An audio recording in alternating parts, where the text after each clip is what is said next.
Terpantas, terkini dan sahih. Bila-bila masa, di mana jua. Berita di jari. Subscribe YouTube Bulletin TV3. Buletin pagi 22 Julai bersama saya Azin Hussein. Tajuk utama pagi ini: Loji rawatan air Sungai Selangor Fasa 1, 2 dan 3 kembali beroperasi jam 3.30 pagi tadi.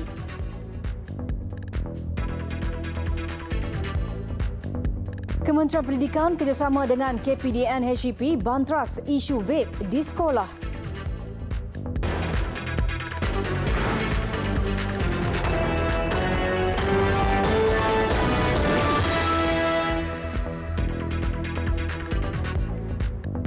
Assalamualaikum dan salam sejahtera. Syarikat Bekalan Air Selangor Syabas memaklumkan loji rawatan air Sungai Selangor Fasa 1, Fasa 2 dan Fasa 3 serta loji rawatan air Rantau Panjang telah kembali beroperasi pada jam 3.30 pagi tadi.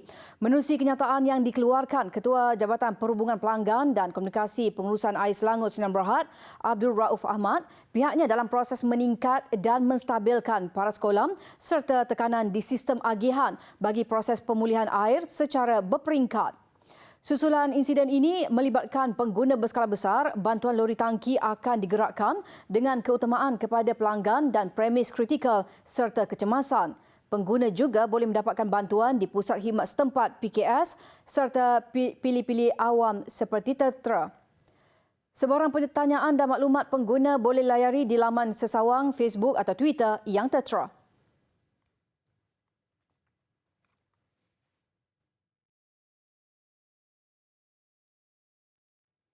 Seorang penduduk di Langkap Perak meninggal dunia akibat demam denggi manakala seorang menerima rawatan di Hospital Teluk Intan. Pengarah Kesihatan Negeri Datuk Dr. Ding Le Ming berkata, satu kes lagi adalah stabil dan dirawat sebagai pesakit luar. Menurutnya, Pejabat Kesihatan Daerah PKD Hilir Perak menerima laporan kes pertama demam denggi pada 15 Julai, manakala dua lagi kes dilaporkan Jumaat lepas.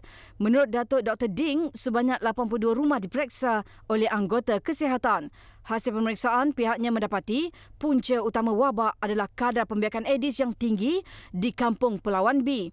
Antara tempat pembiakan yang dijumpai adalah perigi, kolam terbiar, mangkuk susu getah dan tong susu getah yang ditinggalkan di sekitar kawasan kebun. Sehubungan itu, Jabatan Kesihatan dan PKD Hilir Perak telah melakukan pelbagai usaha bagi mengawal penularan wabak berkenaan termasuk menjalankan pemeriksaan dan penghapusan tempat pembiakan.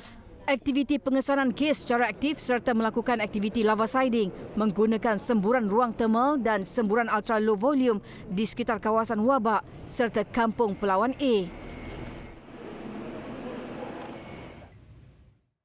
Tanggal 22 Julai setiap tahun, rakyat negeri Sarawak menyambut hari penting iaitu sambutan Hari Sarawak. Ia akan disambut secara besar-besaran bagi memperingati peristiwa penyerahan kuasa pentadbiran oleh British kepada pemimpin tempatan pada tahun 1963. Untuk sambutan tahun ini, Bandar Bintulu dipilih sebagai tuan rumah.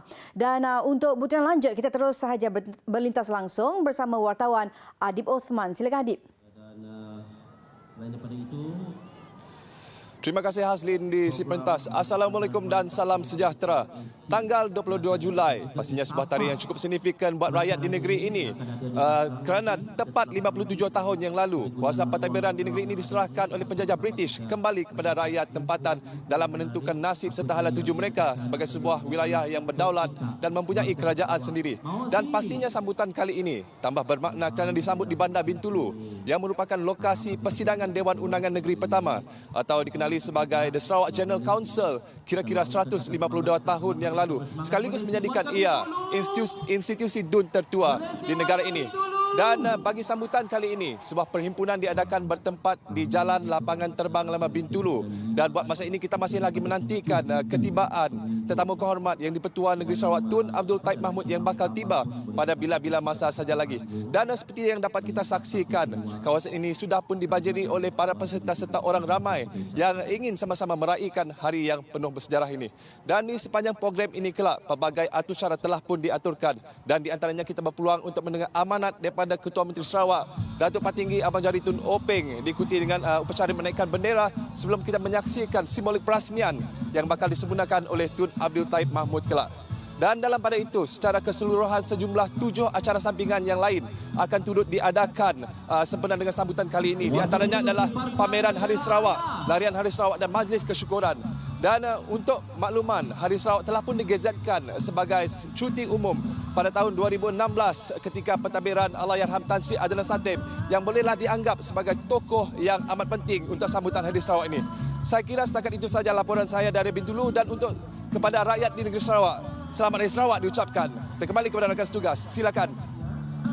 Terima kasih Adib untuk laporan anda di Sarawak.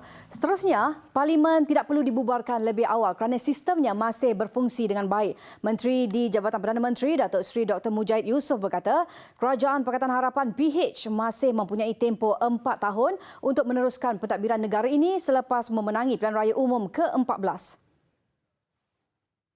Datuk Seri Dr. Mujahid mengulas mengenai gesaan PAS supaya Parlimen dibubarkan untuk memberi laluan kepada PRU15 agar berlangsung lebih awal. Menurut beliau, perkara yang perlu dibubarkan adalah agenda sempit yang cuba merosakkan negara. Timbalan Presiden PAS, Datuk Tuan Ibrahim Tuan Man dilaporkan Jumaat lepas menggesa PH membubarkan segera Parlimen kerana didakwa terbukti gagal memastikan kestabilan politik dan keharmonian dalam negara. Datuk Seri Dr. Mujahid yang juga ahli Parlimen Parit Buntar berkata, pilihan raya juga tidak perlu diadakan kerana kerajaan seolah-olah terpalit dengan politik kotor dan menjijikkan, terutama dalam dakwaan kes video lucah, rogol dan rasuah. Jelasnya, isu video lucah dan rasuah untuk menjatuhkan seseorang telah memberikan impak dan membuatkan orang ramai menjadi mual dan sudah tentu memberikan kesan secara tidak langsung kepada kerajaan. Kementerian Pendidikan Malaysia memandang serius isu jualan bahan terlarang seperti rokok elektronik dan vape kepada murid sekolah. Justru ia akan bekerjasama dengan Kementerian Perdagangan Dalam Negeri dan Hal Ehwal Pengguna KPDN-HCP bagi membantras penjualannya kepada pelajar. Hasil daripada pemantauan dan aduan, KPM mendapati jualan bahan tersebut adalah di luar kawasan sekolah. Bagi memastikan ia tidak berleluasa, KPM akan bekerjasama dengan KPDN-HCP untuk membendung jualan bahan terlarang itu, terutama kepada murid sekolah. KPM turut mengambil langkah sewajarnya dalam memberi pendedahan tentang larangan membeli rokok elektronik serta bahaya penggunaan bahan itu daripada aspek kesihatan. Selain itu, ibu bapa juga diingatkan untuk memantau kegiatan anak mereka supaya tidak menjurus ke arah itu. United Kingdom ingin meningkatkan hubungan perdagangan dengan Malaysia, terutamanya dalam pasaran modal Islam yang boleh dimanfaatkan dengan menggunakan London sebagai platform untuk menerbitkan hutang. Datuk Bandaraya London, Alderman Peter Aslin berkata, UK mengiktiraf peranan dan pengetahuan Malaysia dalam instrumen hutang Islam serta pasaran sukuk terbesar dengan 50% daripada bahagian global. Bercakap kepada Bernama dalam lawatan rasmi selama 2 hari ke Malaysia baru-baru ini, Aslin berkata, bagi UK, bidang pasaran hutang Islam belum begitu berkembang seperti segmen pasaran lain. Ia adalah peluang keemasan untuk melihat pelaburan runcit yang lebih besar. Beliau juga bersedia untuk bekerjasama dengan Malaysia serta menyokong dalam bidang berkaitan. Ujarnya lagi, dokumentasi berdasarkan kepada piawaian antarabangsa perlu dipastikan supaya mempunyai perlindungan risiko kepada pelabur dalam perkara risiko pembinaan yang disokong oleh tahap pengurusan dan insurans yang sesuai. Bagaimanapun, jika Malaysia berminat untuk menarik pelabur global, ia perlu menyediakan dasar pelaburan yang lebih jelas dan ini merupakan perkara yang boleh dilakukan Malaysia. Presiden Parti Keadilan Rakyat PKR Datuk Seri Anwar Ibrahim menjelaskan Majlis Zikir dan Selawat Nurul Anwar di kediamannya di Bukit Segambut Ibu Negara tiada kaitan dengan isu politik. Majlis malam tadi dihadiri lebih 300 orang termasuk penduduk berdekatan, penyokong dan ahli PKR.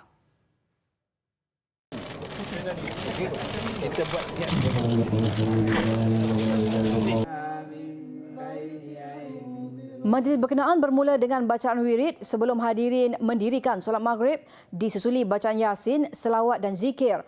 Menurut Setiausaha Akhbar Pejabat Datuk Seri Anwar Tunku Nasrul Abaidah, majlis zikir dan selawat itu sememangnya biasa diadakan setiap Ahad malam di kediaman Ahli Parlimen Port Dickson itu sejak 6 bulan lalu. Undangan bagi majlis itu menarik perhatian berikutan wujud persepsi ia mempunyai kaitan dengan majlis doa selamat dan kesyukuran menolak fitnah oleh Timbalan Presiden PKR Datuk Seri Muhammad Azmin Ali di kediaman rasmi Menteri Besar Selangor.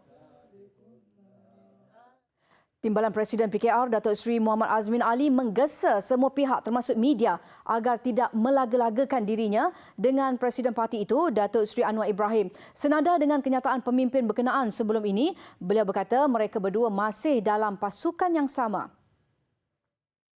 Are you willing to put this behind and want to work together with Yes, I mean he is the president of the party, So you call it and I'm the deputy president.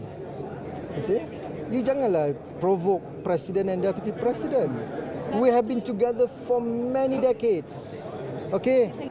Tambahnya, beliau juga mengetahui siapa dalang di sebalik video itu namun tidak mendedahkan siapa individu berkenaan serta menyerahkan kepada pihak berkuasa untuk mengambil tindakan sewajarnya. Terdahulu dalam ucapannya sebelum itu, beliau mengingatkan bahawa kesetiaannya ada batasan. Biarkan saya sebatang kara.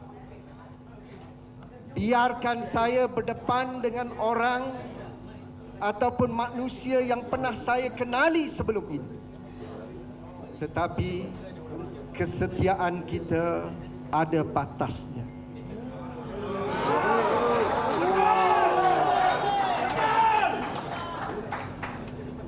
Saya setia kepada kebenaran dan keadilan. Mengulas mengenai program temu rapat PKR yang berakhir semalam, beliau berkata dia tidak dapat hadir ekoran mempunyai urusan rasmi di luar negara. Datuk Seri Muhammad Azmin berkata demikian di hadapan penyokongnya yang hadir ke majlis doa selamat dan kesyukuran di kediaman Menteri Selangor di Shah Alam malam tadi. Selain Menteri Besar Selangor Amiruddin Syari, turut hadir termasuk Menteri Luar Datuk Saifuddin Abdullah, Timbalan Speaker Dewan Rakyat Datuk Muhammad Rashid Hasnun dan Naib Presiden PKR Tian Chua. Besar impaknya. Laris selepas hasilnya. Pantas menampilkan Prosiding ini secara dalam keuangan maya. Berita di jari. Subscribe YouTube Bulletin TV3. Bertemu kembali, dua mangsa pembunuhan yang ditemui di barat Kanada pada Isnin lalu dilaporkan adalah anak pegawai polis berpangkat tinggi di Australia dan teman wanitanya warga Amerika Syarikat. Mayat Lucas Robertson Fowler, 23 tahun, yang berasal dari Sydney dan Cina Noel Dees, 24 tahun dari Carolina Utara, dijumpai di jalan raya terpencil di wilayah utara British Columbia. Lucas adalah anak kepada Stephen Fowler, Ketua Inspektor Polis New South Wales. Lucas menetap di British Columbia tetapi pasangan itu dilaporkan sering mengembara. Siasatan untuk mengenal pasti punca kematian dan motif serangan masih dijalankan. Seorang tentera Indonesia terbunuh apabila dia ditembak dalam satu pertempuran dengan sekumpulan pemisah di wilayah Papua. Usman Hambelo terkena tembakan di pinggang dan meninggal dunia selepas beberapa jam. Kejadian berlaku ketika sekumpulan tentera ditugaskan untuk memantau pembinaan jambatan di kawasan pedalaman daerah Enduga yang pernah diserang tahun lalu. Jurucakap Tentera Papua Muhammad Aidi berkata, insiden berlaku sangat pantas dan beberapa siri tembakan dilepaskan daripada kawasan semak. Anggota tentera bagaimanapun menghentikan usaha mengejar penyerang atas faktor keselamatan. Tentera Indonesia yakin serangan itu dirancang Tentera Pembebasan Kebangsaan Papua Barat. Sekurang-kurangnya 6 maut akibat gelombang haba yang melanda Amerika Syarikat. 4 orang maut di Maryland, manakala seorang di Arizona dan seorang lagi di Arkansas. Beberapa acara yang dijadual diadakan di Bandaraya New York terpaksa dibatalkan atas faktor cuaca yang terlampau panas. Mengikut ramalan, suhu di Washington bakal mencecah 41 darjah Celsius. Pihak berkuasa mengeluarkan amaran, risiko strok haba amat tinggi. Penduduk digesa minum air secukupnya dan menggunakan pendingin udara. Suhu juga dijangka menurun menjelang akhir minggu depan. Penduduk Ukraine keluar mengundi semalam bagi memilih parlimen baru. Parti Servant of the People yang dipimpin Presiden Volodymyr Zelensky dijangka meraih sebahagian besar undi dalam pilihan raya itu. Zelensky dipilih sebagai presiden berikutan kemenangan besar dalam pilihan raya pada April lalu. Namun beliau masih belum dapat melantik barisan menteri pilihan beliau. Presiden Ukraine mesti berkongsi kuasa dengan parlimen yang akan menamakan Perdana Menteri dan membentuk kerajaan. Pilihan raya itu dijangka akan mengubah komposisi parlimen secara mendadak. Penganalisis meramalkan antara 50 hingga 70% daripada anggota parlimen baru akan terdiri daripada muka baru. Besar impaknya. Laris selepas hasilnya. Pantas menampilkan Prosiding ini secara dalam keuangan maya. Berita di jari. Subscribe YouTube Bulletin TV3. Kita ke laporan sukan. Saingan Liga Super sampai ke kemuncaknya apabila 3 lagi perlawanan berlangsung bagi melengkapkan musim 2019. Felda United membuat kejutan membenam Kedah 5-1 dalam usaha menyelamatkan kedudukan mereka daripada menghuni zon penyingkiran. PKNP FC dan Kuala Lumpur kecundang kepada lawan masing-masing sekaligus berada di tangga terbawah. Berikut adalah kedudukan rasmi yang dikeluarkan Liga Bola Sepak Malaysia MFL selepas 22 perlawanan. Memang dramatik menyaksikan beberapa keputusan penting dilakar mengubah nasib pasukan di penghujung saingan. Kemenangan Felda United ke atas Kedah membantu mereka bangkit di saat akhir untuk mengelak berada di zon penyingkiran Liga dan menempatkan diri di tangga ke-10 Liga. Kekalahan PKNP FC juga berarti Wakil Perak itu gagal dalam cubaan kekal di saingan utama musim depan. Kuala Lumpur juga tidak mampu mencipta keajaiban dalam aksi terakhir sebelum terpaksa mengucapkan selamat tinggal dan bakal kembali ke Liga Perdana berikutan menghuni tangga tercorot. Selepas trofi Liga sah diungguli Johor Darul Takzim lebih awal, perebutan tempat zon teratas menjadi tumpuan. Kedah gagal meminta Selangor dan tergelincir ke tempat keempat. Manakala Kejayaan Perak mengutip 3 lagi mata semalam membolehkan menamatkan saingan 2019 di tangga ke-5 Liga. Di Stadium Tun Abdul Razak di Jengka, Felda United membawa tugasan sukar berdepan Kedah bagi menyelamatkan mereka daripada menghuni kedudukan terbawah Liga. Josni Syad menceriakan tuan rumah dengan jaringan pembukaan membolosi gawang Kedah seawal minit ke-6. Felda United kemudian menutup babak pertama dengan kedudukan selesa 2-0 hasil sumbangan Faiz Mazlan minit ke-32. Aksi lebih dramatik ditampilkan kedua-dua pasukan selepas rehat.